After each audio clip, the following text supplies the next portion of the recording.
Hai, Assalamualaikum dan selamat sejahtera. Bersama Cikgu Najwa dalam Fizik Tingkatan 4 KSSM bagi tema 4, Gelombang, Cahaya dan Optik. Okey, hari ini kita tengok kepada tajuk yang kelima iaitu Bab 5 Gelombang bagi subtopik 5.1 Asas Gelombang.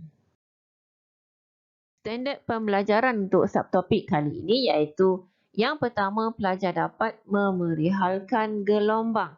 Apa maksud gelombang, bagaimana ia dihasilkan, macam mana bentuknya, bagaimana ia merambat dan sebagainya.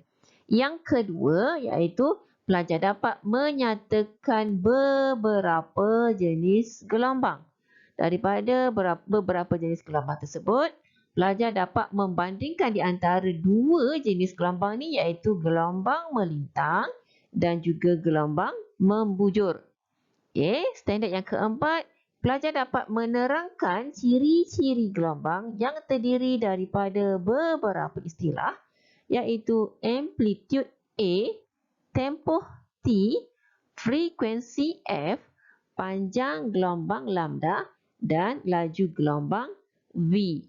Okey, seterusnya pelajar dapat melakar dan mentafsir graf gelombang yang terdiri daripada dua jenis.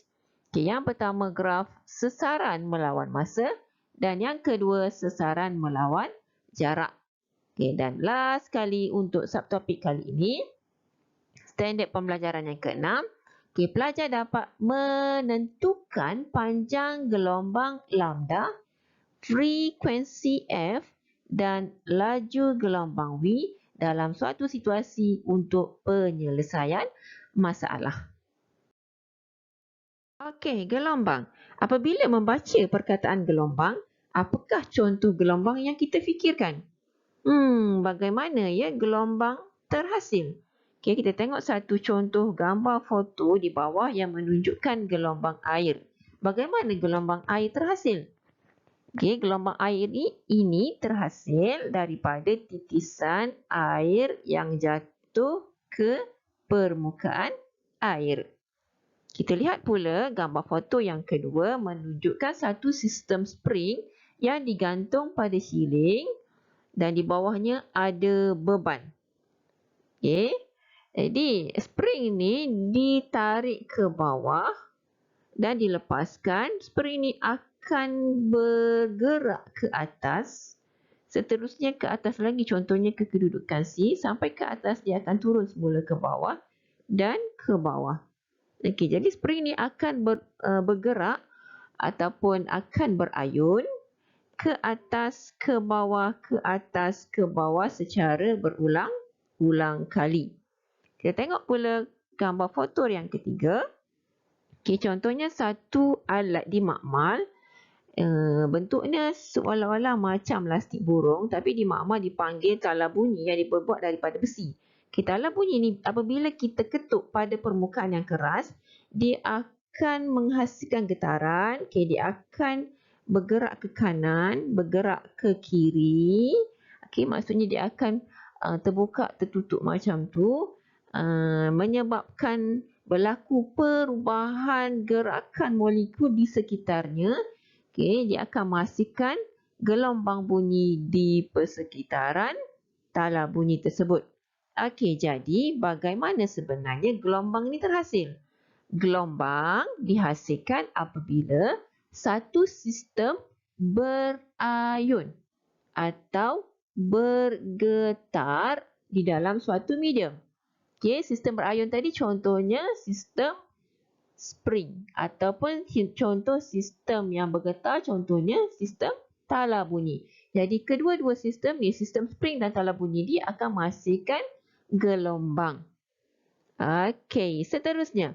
Apa dia maksudnya getaran ayunan tadi kan? Okey, getaran ataupun ayunan tadi adalah gerakan ulang-alik pada kedudukan keseimbangan mengikut satu laluan yang tertutup. Ulang-alik ni contohnya pada sistem spring ni dia akan ulang-alik dia akan naik, lepas tu turun. Okay, dia turun lagi kan, naik turun lah dia punya gerakan dia naik turun ni. Okey. Jadi di sini pada kedudukan keseimbangan. Kedudukan keseimbangan ni adalah pada kedudukan yang pada bahagian tengah ni. Bila dia pegun, spring ni akan berada pada bahagian tengah. Tapi bila dah kita ayunkan, kita tarik ke bawah, dia akan turun ke bawah, naik ke atas, macam itulah seterusnya. Okay, jadi kedudukan keseimbangan ni adalah pada kedudukan dia berada dalam keadaan yang rehat. Okay, jadi dia apabila dia gerakan dia berulang-alik, naik turun tu dia akan menghasilkan getaran. Getaran tu lah akan menghasilkan gelombang. Okey, begitu juga dengan tala bunyi. Dia akan bergerak ke kanan, ke kiri, ke kanan, ke kiri dan seterusnya kan. Jadi gerakan getaran tadi secara berulang-alik ke kanan ke kiri dia akan menghasilkan gelombang.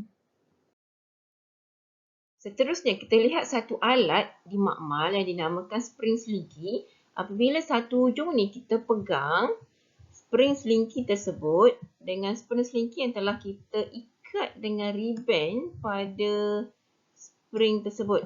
Seterusnya kita gerakkan tangan kita ni, kita gerakkan dia ke atas, ke bawah secara berulang kali. Kita perhatikan bentuk spring yang terhasil.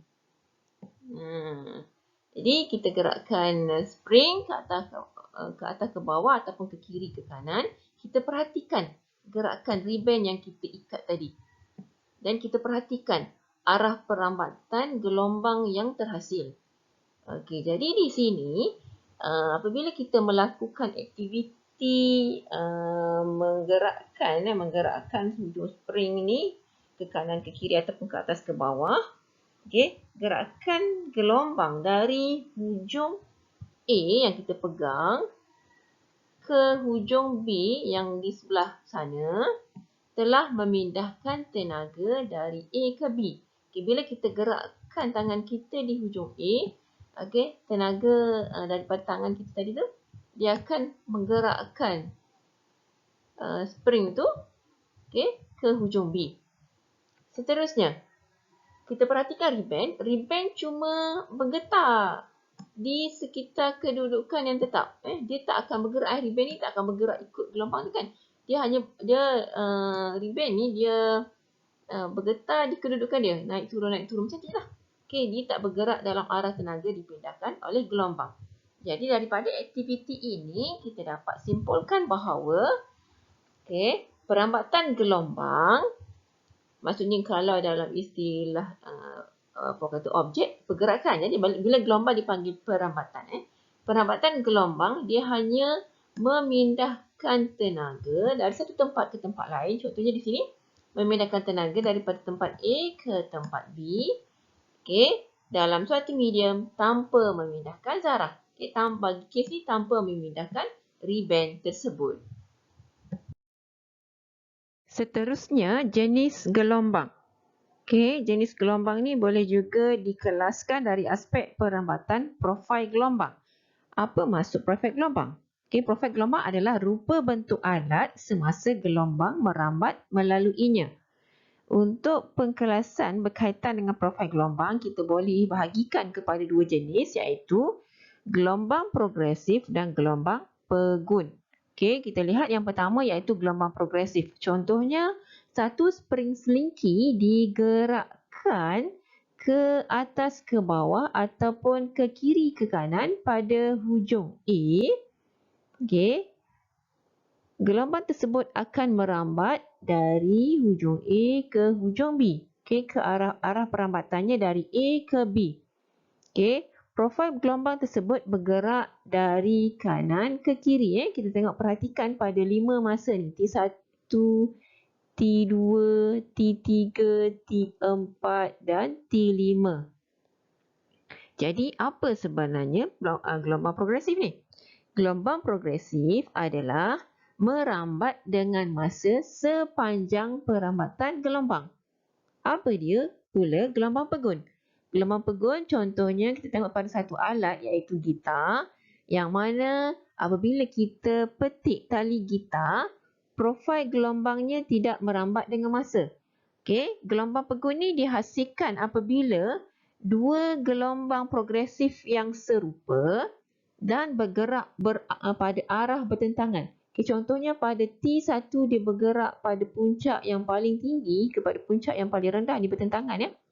Seterusnya yang bawah ni kan dia satu atas, satu bawah. Dia bergerak pada arah yang bertentangan, bertembung dengan satu sama lain. Jadi apa maksud gelombang pegun? Gelombang pegun adalah gelombang apabila profil gelombangnya tidak merambat dengan masa. Jadi profil gelombang tadi adalah rupa bentuk kan, rupa bentuk alat tersebut semasa merambat melaluinya. Bagi spring selengki ni dia akan bergerak, kita nampak kan dia pergerakan dia dari A ke B, dia akan bergerak dari kiri ke kanan. Manakala untuk gelombang bagi tali gitar ni, dia merambat naik turun dia tu dalam arah yang bertentangan. Tapi pada kedudukan tali dia pada kedudukan yang tetap.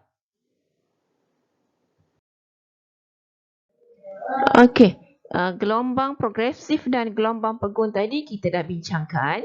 Gelombang progresif ni boleh dibagikan kepada dua jenis gelombang pula, iaitu gelombang melintang dan gelombang membujur. Jadi gelombang ni juga boleh dikelaskan sebenarnya kepada dua jenis gelombang, iaitu gelombang mekanik dan gelombang elektromagnet. Seterusnya kita lihat kepada pengkelasan gelombang antara dua jenis gelombang, iaitu antara gelombang mekanik dan gelombang elektromagnet. Apa dia gelombang mekanik?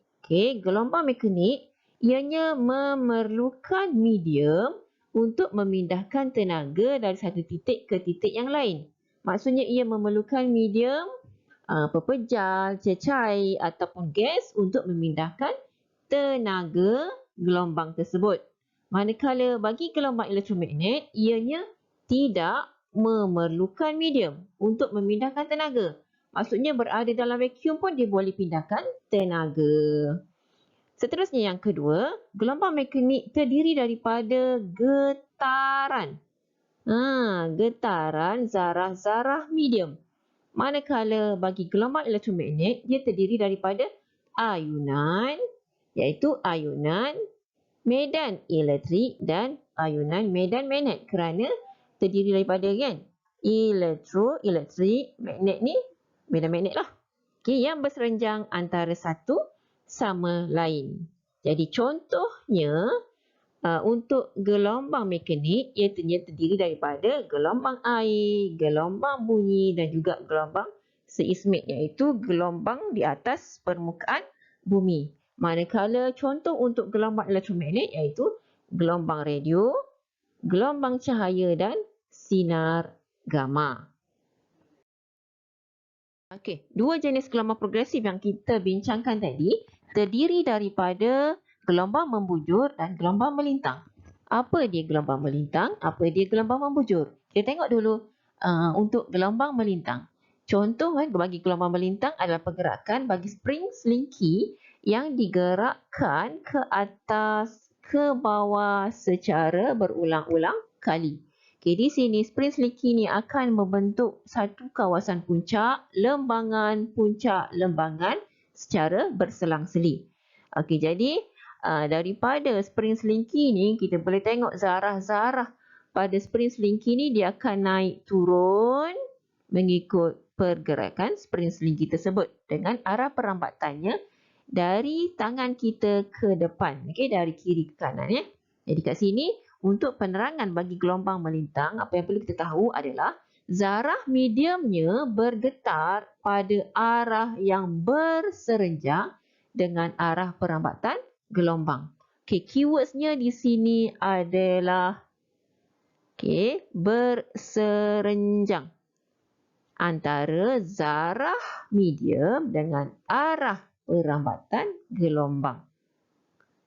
Zarah ni maksudnya zarah. Macam contoh tadi ribbon tadi kan, zarah. Ribbon ni bergerak ke atas ikut tangan kita kan yang terletak pada ribbon tu yang terletak pada spring ya, dia akan ke atas ke bawah kan. Tapi spring tu merambat dari depan ke depan seterusnya kan. Jadi di sini berlaku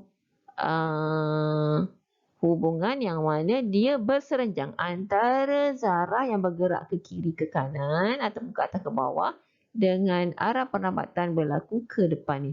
Okey, dia akan berserenjang antara satu sama lain.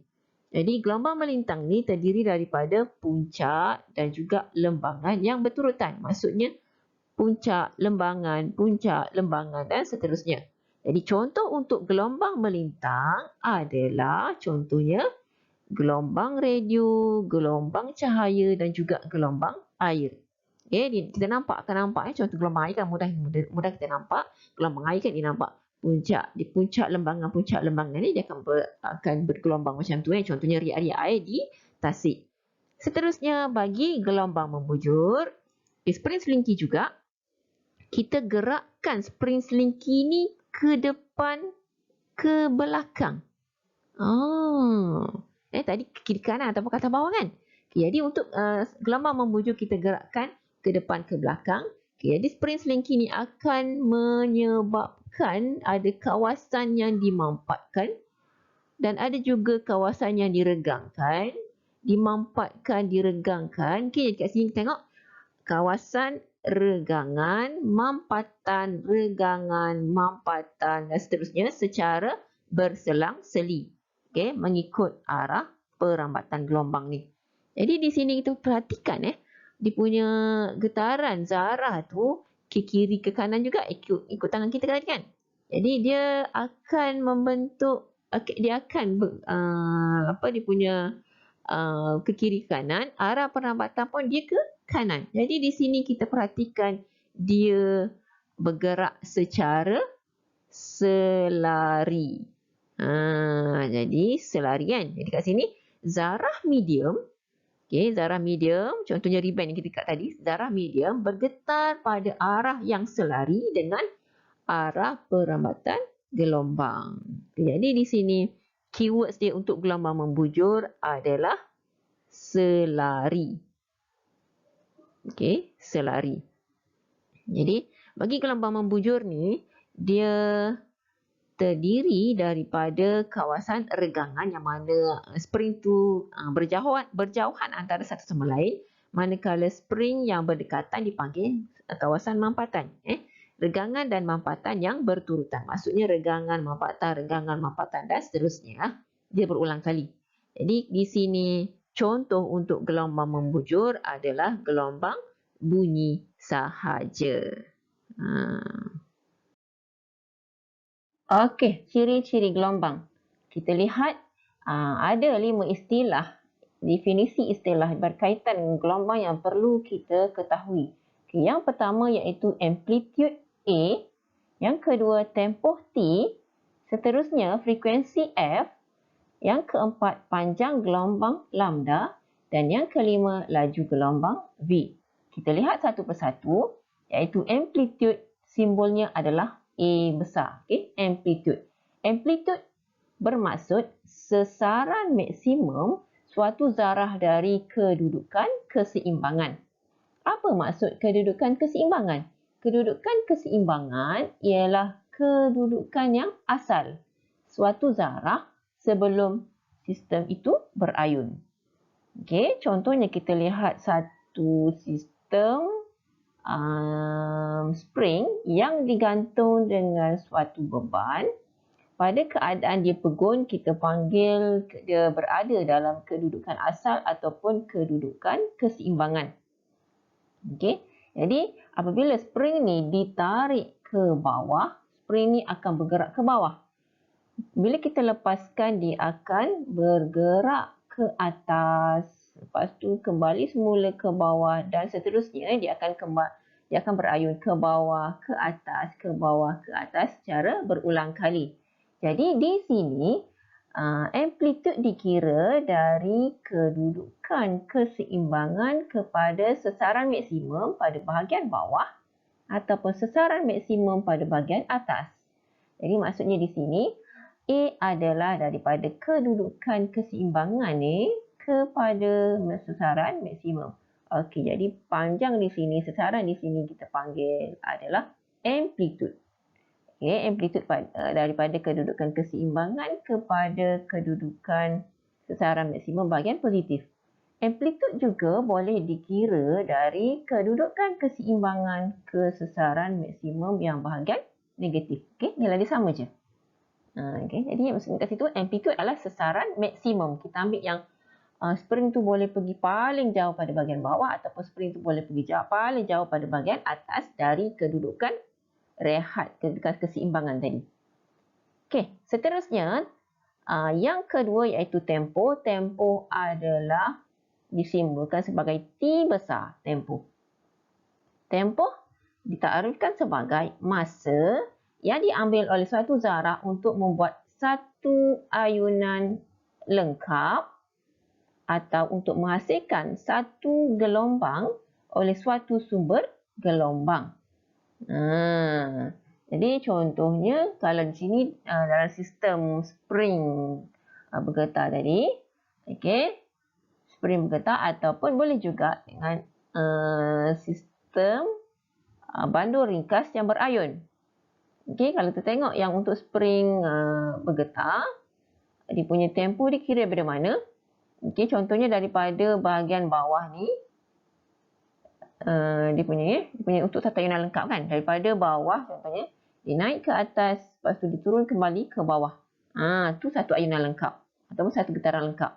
Bagi ladung ni, apa kata bandur ringkas ni, sebab bandur ringkas kita akan tarik ke sebelah kiri contohnya, dia akan berayun ke sebelah kanan.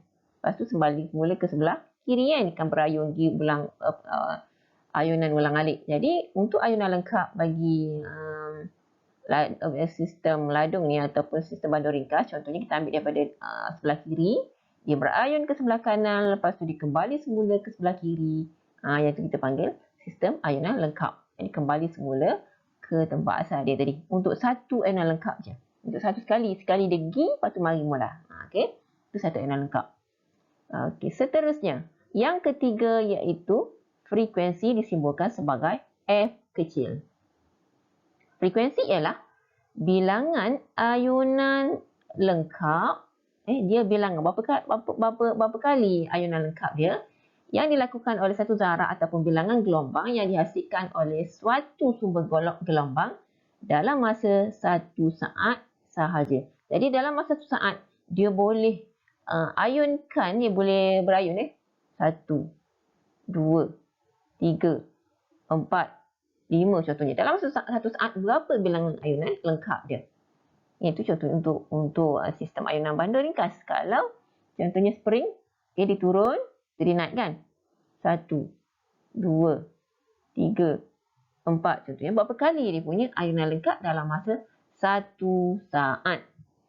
Okey, yang keempat, panjang gelombang disimbolkan sebagai lambda, iaitu jarak di antara dua titik yang sefasa yang berturutan. Okay, kita tengok contoh. Okay, gelombang air lah contohnya, gelombang air. Okay, puncak, lembangan, puncak, lembangan, puncak, lembangan. Yang bahagian atas ni kita panggil puncak. Okay, yang bahagian bawah ni kita panggil lembangan. Bila dipanggil sefasa, maksudnya bahagian yang sama. Contohnya, puncak sefasa dengan puncak. Lembangan, okay, sefasa dengan lembangan. Apabila disebut berturutan, maksudnya yang paling dekat dengan dia, sebelah dia je. Okay, sebelah dia sahaja. Bukan yang sebelah sana, sebelah dia sahaja. Jadi di sini maksudnya untuk jarak antara dua titik sefasan, contohnya kita ambil satu untuk puncak ke puncak. Okay, puncak ke puncak, dua titik sefasa yang berturutan. Okay, yang tu adalah lambda. Ataupun contohnya lembangan ke lembangan yang sebelah dia yang berturutan tu, dia juga adalah lambda. Ataupun contohnya kita ambil tengah ni. Bagi tengah ni, ke tengah ni kan pun juga lambda. Yang penting dia adalah titik yang sefasa yang berturutan. Dan seterusnya laju gelombang disimbolkan sebagai V, iaitu jarak yang dilalui sesaat oleh profil gelombang. Okey. Jarak dalam masa 1 saat.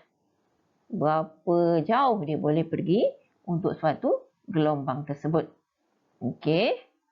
Seterusnya, kita tengok balik istilah tadi. Tempoh dan frekuensi ada kaitan sebab dia bilangan ayunan lengkap tadi kan. Okey, yang tu satu ayunan lengkap. Masa dia berapa? untuk satu ayunan lengkap berapa tempoh masa dia. Bagi frekuensi bilangan ayunan lengkap dalam masa 1 saat, berapa bilangan ayunan lengkap. Jadi dia ada hubungan ni yang rapat antara tempoh dengan frekuensi. Hubungan yang boleh dikira dengan formula F sama dengan 1/T. Frekuensi sama dengan 1/tempoh, ataupun boleh kita ubah formula ni secara matematik, iaitu T sama dengan 1/F. Okay, tempoh sama dengan 1/frekuensi. Okey. Jadi di sini sasaran untuk amplitude tu adalah jarak suatu zarah dari kedudukan keseimbangan. Okey. Okey, seterusnya kita tengok kepada ilustrasi gelombang. Okey, bagi gelombang, contohnya gelombang air ataupun gelombang bunyi, okey. Jadi contoh kat sini dia bagi contoh untuk gelombang melintang dan gelombang membujur yang sebelum ni yang kita dah bincang. Okey, kita tengok satu persatu. Okey, gelombang melintang contohnya gelombang air kan. Okey, dia ada gelombang yang kita boleh nampak dia ada bahagian tinggi, bahagian rendah dan seterusnya. Okey, jadi di sini daripada ilustrasi gelombang ni kita boleh kenal pasti. Okey, kita tengok tadi daripada istilah yang telah dibincangkan. Okey, daripada kedudukan keseimbangan kepada sasaran maksimum bahagian atas, yang tu adalah yang tadi, yang pertama, istilah yang pertama tadi iaitu amplitude. Amplitude tu adalah disimbolkan sebagai A kan. Okey, amplitude sasaran maksimum dari kedudukan keseimbangan. Okey, seterusnya gelombang ni, gelombang air ni, yang mana contohnya kat sini,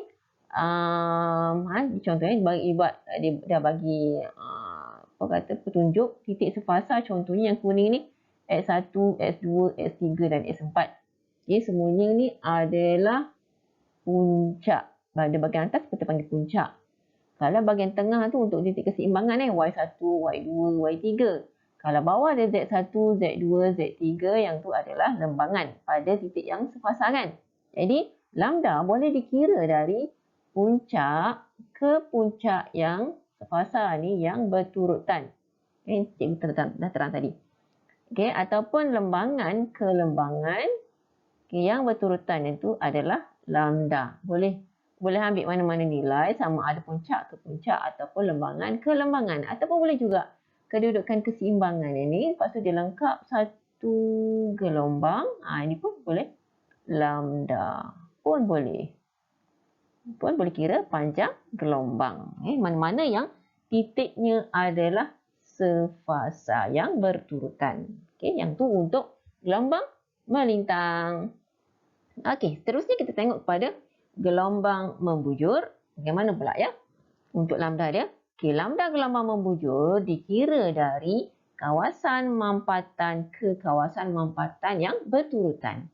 Atau lambda dikira dari kawasan regangan ke regangan yang berturutan. Okey, jadi mesti ingat dia mesti titik yang sefasa yang berturutan untuk kira lambda. Okey, biasanya dalam soalan diberi contohlah. Okey, dia tak bagi direct dia bagi indirect kan, dia tricky sikit soalan fizik kan. Okey, contohnya daripada mampatan, kawasan mampatan ke kawasan mampatan yang bukan berturutan dia bagi contoh bagi antara dua mampatan. Bila antara dua mampatan dibagi nilai macam ni, kita kena bahagikanlah dengan 2 sebab di sini bermaksud 2 lambda. Bila bermaksud 2 lambda, nilai yang diberi kena bahagikan 2 so barulah dapat lambdanya. Okey, tu kena faham. Maksudnya lambda dia mesti dari dikira pada kedudukan titik yang sefasa yang berturutan. Okey, seterusnya kita tengok pada satu rajah, profil satu gelombang. Kita lihat contohlah spring selingki ke ataupun tali ke ataupun apa-apa alat yang kita getarkan ataupun ayunkan, dia akan membentuk gelombang, membentuk puncak, lembangan dan seterusnya. Dia merambat ke arah sebelah kanan contohlah. Okey. Jadi bila kita gerakkan tali ni ataupun spring selingki ke atas, ke bawah ataupun ke kiri, ke kanan, dia akan membentuk gelombang. Okey. pada mulanya bentuk satu gelombang. Lepas tu, pada satu ketika yang lain, dia akan membentuk lebih banyak gelombang. Okay, naik turun ni kan, puncak lembangan, seterusnya. Jadi kat sini dia akan bergerak ke depan. Okey, jadi untuk pergerakan ataupun perambatan gelombang ni, kita boleh kira laju gelombang dia. Okay, daripada gerakan linear yang telah kita pelajari, laju sama dengan jarak bagikan dengan masa yang diambil untuk sesuatu objek tu bergerak. Jadi bagi formula untuk perambatan gelombang, laju adalah V, jarak yang dilalui adalah lambda. Berapa jauh jarak yang dilalui kan? Lambda dia, jarak dia bahagi dengan tempoh masa dia T. Okey. Jadi bila kita ceraikan formula ni secara matematik, lambda kita bawa keluar. Jadi tinggal 1/T. T 1/T adalah F. 1/T ni adalah F. Jadi bila kita masukkan 1/T dalam formula yang ni, kita akan dapatlah sekali laju gelombang V sama dengan F lambda. Itu formula yang penting. Jadi apa maksud V sama dengan F lambda? V adalah laju gelombang. Laju gelombang V ialah jarak perambatan gelombang dalam masa sesaat. Laju gelombang pun dikira dalam unit meter per saat. Kan? Samalah macam gerakan linear bagi objek yang lain. Jadi kita kena ingat V sama dengan F lambda, di mana V ialah laju gelombang, F adalah frekuensi dan lambda adalah panjang gelombang. Okey, penting kena ingat formula laju gelombang.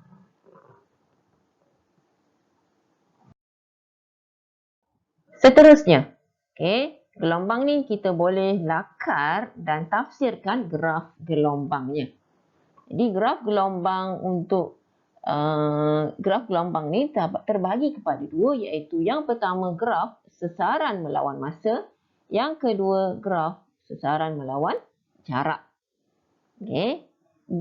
Kita nampak dia punya bentuk grafnya adalah sama ni kan. Puncak lembangan semua kan. Tapi yang berbeza adalah apabila sesaran melawan masa, maksudnya graf sesaran pada paksi Y melawan masa pada paksi X. Manakala bagi sesaran melawan jarak, sesaran pada paksi Y, jarak pada paksi X. Kan? Semuanya sesaran, tapi yang sebelah kanan itu masa. So, masalah untuk paksi X, jarak pada paksi X. Jarak pada paksi X kan. Kita tengok satu persatu. Walaupun dia punya bentuk dia sama, bila paksi X dia berlainan, takrifan dia berlainan. Contohnya gelombang Gelombang dia puncak lembangan dan seterusnya kan. Untuk graf sesaran melawan masa, maklumat yang diperoleh adalah yang pertama, amplitude. Amplitude yang dikira tadi daripada kedudukan keseimbangan kesesaran maksimum. Amplitude. Kita boleh ambil mana-mana puncak ataupun mana-mana lembangan. Tu semuanya adalah amplitude belaka. Amplitude kan. Seterusnya, tempoh T. Tempoh daripada puncak ke puncak ataupun lembangan ke lembangan. Boleh ambil tempoh. Bila ada maklumat tempoh, kita boleh cari frekuensi daripada formula F sama dengan 1/T. Itu kena ingat. Mudah je kan? Yang kedua iaitu graf sesaran melawan jarak.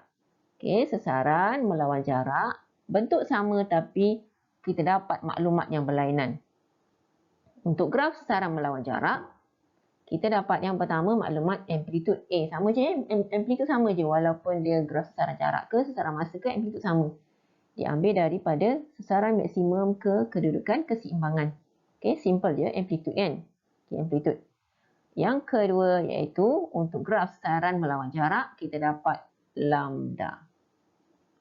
Lambda. Lambda dikira daripada macam tempoh juga sebenarnya. Tapi panjang gelombang boleh diperoleh daripada sesaran melawan jarak. Kita dapatlah lambda. Okey. Daripada kedudukan keseimbangan untuk lengkap satu gelombang yang mempunyai puncak dan lembangan, bila lengkap, itu adalah panjang gelombang. Okey, ini adalah panjang gelombang. Okey, ini pun adalah panjang gelombang. Boleh belaka yang mana titik sefasa yang berturutan. Okey, kita kena kenal alat radas yang digunakan di makmal untuk mengkaji gelombang air. Kita gunakan nama dia tangki riak. Tangki riak air, bukannya riak takabur ya. Okey, tangki riak ni adalah alat yang digunakan untuk mengkaji gelombang air. Okey, sebab gelombang air ni mudah dilihat oleh mata kasar kita. Okey, kita tengok macam mana bentuknya. Okey, kat sini tangki riak ni dia punya alat radasnya yang terdiri daripada satu takungan yang boleh isikan air. Okey, yang ni yang lebih moden lah. Okey, dia punya ada kaki dia. Yang penting ada lampu bahagian atas untuk suluh untuk bagi cahaya kepada gelombang air kat sini. Okay, kita boleh nampak lah dia punya gelombang kat sini kan. Okay. Lampu dihidupkan dan di sini ada penggetar dia. Okay, bila dihidupkan, bila switch on kan dia punya alat dia akan penggetar dia akan bergetar, dia akan menghasilkan riak-riak air. Jadi kita tengok apakah kata bahagian pada tangki riak. Okay, daripada buku teks kamu. Okey, pada bahagian atas ni dia adalah terdiri daripada stroboskop digital xenon. Lepas tu untuk lihat, untuk kita ambil gambar kan. Okey, untuk snap gambar macam mana bentuk gelombang tu terhasil. Seterusnya penggetar. Okey, penggetar pada bahagian ni sama ada penggetar yang satah ataupun penggetar bulat untuk membentuk bentuk-bentuk gelombang air. Okey, dia punya ni petak ni adalah satu takungan. Untuk takungkan air, kita letak air dalam dia. Okey, penggetar ni akan disambung kepada penjana gelombang. Boleh di switch on kan. Dia akan, bila kita switch on kan, penggetar ni akan bergetar secara dalam tempoh ataupun frekuensi tertentu. Depan dia ada skrin kaca yang kita boleh lihat secara automatik macam mana dia punya gelombang ni terbentuk. Dan yang penting mesti ada bekalan kuasa unit kawalan untuk kita kawal. Nak laju ke, nak perlahan ke penggetar dia untuk hasilkan gelombang yang kita kaji. Okey, ni contoh. Ni contoh skrin kaca yang memaparkan contohnya kat sini. Apabila penggetar yang digunakan ni, penggetar contoh yang pertama, ni penggetar yang kedua, dia menghasilkan corak-corak yang berlainan kan. Menarik kan, cantik. Dia punya corak-corak gelombang air. Okey, yang ni gambar rajah tangki riak yang berlabel. Kalau dalam peperiksaan contohnya, kalau diarahkan kita melukis tangki riak, okey, kita labelkanlah tangki riak tersebut. Yang ada model motor penggetar. Ni yang jenis lama ya. Motor, masih ada motor penggetar untuk menghasilkan sebagai sumber gelombang. Penggetar sumber gelombang wajib ada tangki riak untuk menakung air. Seterusnya lampu. Ini dia punya alat yang wajib lah bagi sebuah tangki riak. Yang lama dia gantung kat sini, dalam getah supaya bila dia punya kita switch on kan penggetar, dia akan bergetar, dia akan berayu ni sama ada dia buat kat sini contohnya pencelup satah. Kita boleh juga guna pencelup sfera kat sini kan. Pencelup sfera lah, kita ikutlah. Okey, jadi kalau guna penggetar yang satah, okey, penggetar satah, kita dapat menghasilkan gelombang satah. Contoh penggetar satah ni, okey, pencelup satah ni. Contoh dia macam bentuk pembaris lah, lebih kurang. Okay, bila pembaris ataupun penggetar satah ni dia bergetar ke bawah, ke atas secara berulang-alik, okay, terkena pada permukaan air, dia akan menghasilkan gelombang satah. Kat sini maksudnya yang kelihatan adalah muka gelombang bahagian puncak. Apabila kita menggunakan pencelok sfera, sfera ni punya ujung bulat je ujung dia. Pencelok sfera ni, okey, apabila terkena permukaan air, dia bergetar ke atas, ke bawah, ke atas, ke bawah, dia akan menghasilkan gelombang membulat. Cantik kan? Macam sebuah tasik kan, kita lempar batu, dia akan menghasilkan gelombang membulat. Jadi penggetar ni dia sebenarnya boleh menggetarkan, menggetarkan permukaan air untuk menghasilkan gelombang, sama ada penggetar satah atau pencelut sfera ataupun penggetar sfera kan. Okey, dua jenis penggetar ni, apabila penggetar satah digunakan, dia akan menghasilkan gelombang satah. Apabila penggetar sfera digunakan, dia akan menghasilkan gelombang membulat.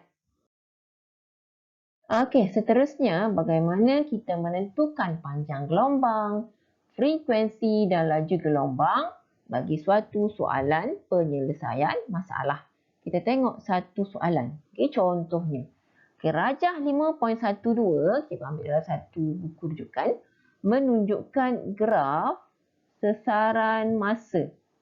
Bila sebut sesaran masa, maksudnya graf sesaran melawan masa suatu gelombang. Okey, sesaran melawan masa. Okey, kita ingat balik graf yang kita telah bincang tadi ya. Okey, graf sesaran melawan masa. Soalan yang pertama, nyatakan amplitude dan tempoh gelombang. Soalan B, yang kedua, hitung frekuensi gelombang. Dan yang ketiga adalah panjang gelombang diberi 24 cm. Panjang gelombang simbol dia apa tadi? Ya, panjang gelombang simbol dia lambda. Lambda adalah 24 cm. Berapa laju gelombang? Berapa V gelombang tersebut? Okey, kita lihat rajah yang diberi pada 5.12. Okey, kita selesaikan satu persatu. Untuk soalan A, dia nak amplitude. Amplitude simbolnya A besar sama dengan berapa amplitude dia? Macam mana kita nak ambil ya? Ingat balik. Amplitude adalah sesaran maksimum dari kedudukan keseimbangan. Yang tu adalah amplitude. Jadi, kita tengok sebelah ni, kedudukan keseimbangan dia 5 kan? Nombor dia 5. So, amplitude adalah 5. Okey, berapa unitnya? Sentimeter. So, amplitude adalah sama dengan 5 cm. Okey, dah settle amplitude. Okey, yang kedua seterusnya, tempoh. Tempoh apa simbol untuk tempoh? Tempoh simbol dia T. Okey, betul T. T, macam mana dapat nak kira tempoh? Tempoh dikira daripada untuk bilangan ayunan lengkap kan, satu gelombang lengkap. Jadi contoh kat sini, daripada titik keseimbangan, dia membentuk puncak, lepas tu lembangan, lepas tu ke titik keseimbangan. Itu lengkap, satu ayunan lengkap, satu gelombang lengkap. Jadi kat sini sampai dekat sini kan. Jadi kita tengok nilai dia. Berapa nilai kat sini? Berapa? Kita tengok ya. 0.2. Jadi T adalah 0.2. Unitnya, tengok unit dia. Unit saat. Okey, baik. 0.2 saat. A tadi 5 cm. Okey, selain daripada kita ambil terus, ataupun kita boleh juga ambil kan. Contohlah. Okey, sini contohnya. Boleh juga 0.2 kepada 0.3 kepada 0.4. Sini pun boleh juga dikira sebagai tempoh. Tapi senang kita ambil yang awal lah. Senang terus je kita boleh ambil lalu. Kalau yang berbanding yang ni kita terpaksa tolak lah. Dengan 0.4 tolak 0.2 samalah sebenarnya. T adalah 0.2 saat. Okey, seterusnya soalan B. B, apa dia nak tadi? Frekuensi. Apa simbol bagi frekuensi? Okey, ya, frekuensi adalah F. F sama dengan, macam mana formula tadi? F? F sama dengan 1 per T. F sama dengan 1 per tempoh. Tempoh telah kita kira dalam A, kita dapat 0.2. So, 1 bahagi 0.2, tekan kalkulator, dapat jawapannya 1 bahagi 0.2 dapat? Ya, 5. Apa formula, apa simbol untuk F? Simbol untuk frekuensi adalah Hertz. Ataupun boleh buat juga saat negatif 1. Tapi kita biasa guna Hertz sebab yang ni adalah unit SI. So, frekuensi adalah 5 Hertz. Okey, soalan yang terakhir. Soalan C. Dia bagi panjang gelombang lambda adalah 24 cm. Dia nak laju. V dia berapa? Okay, ingat balik tadi? Formula V. V sama dengan F lambda. So, ingat balik formula laju gelombang tadi. V sama dengan F lambda. Kita masukkan nilai untuk kira V. Jadi, V sama dengan F berapa tadi? Dah dikira pada bahagian B, iaitu F adalah 5 darabkan dengan lambda, iaitu 24. Okey, tekan kalkulator. Berapa dapat? 5 darab 24 sama dengan 120 unitnya. Tengok balik. Unit pada bahagian graf sentimeter. Jadinya sentimeter. Ini per saat. Saat negatif 1. Okey, dah selesai. Kita dapat kira amplitude, kira tempo, kira frekuensi dan juga V lambda. Alhamdulillah. Okey, semoga kita enjoy dengan subtopik 5.1 bagi asas gelombang. Yang kita tahu jenis gelombang, terdapat beberapa jenis gelombang seperti gelombang progresif, gelombang pegun, gelombang melintang, gelombang membujur, gelombang mekanik dan gelombang elektromagnet dengan beberapa ciri gelombang dan graf gelombang. Okey, sampai setakat ini dulu untuk kali ini. Sekian, terima kasih. Bye.